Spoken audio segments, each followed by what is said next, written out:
আসসালামু আলাইকুম আমার বাংলাদেশের জনগণেরা স্বাধীন বাংলাদেশের স্বাধীন নাগরিক সালাম জানাই সবাই আসসালামু আলাইকুম। ভারতের বাবরি মসজিদ বাংলো আমরা কিচ্ছু করতে পারলাম না মুসলমান হইয়া।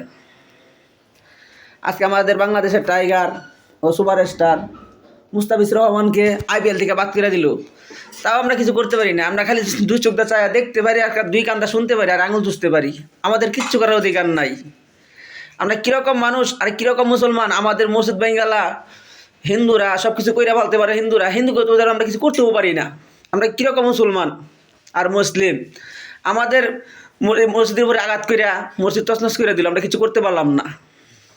শুধু দেখতেই পারি আর দুই কান্দাতে শুনতেই পারি। কেন আমাদেরকে কিচ্ছু করার অধিকার নাই? আমরা কিছু করতে পারি না। কতে আছে একের লরি দশের পূজা, দশের লরি একের পূজা, দশে মিলা করি গাছ হারি জিতে নাহি রাস। সতর্ক হন, সতর্ক হন, যুদ্ধ লাগে প্রস্তুত নেন, যুদ্ধ করতেই হবে। কয়েকটা হিন্দু যদি আমাদের মুসলমানের উপর আঘাত করিয়া হিন্দুরা বিজয় করতে পারে, আমরা কি হাজার হাজার কোটি কোটি মুসলমান কিছু করতে পারি না?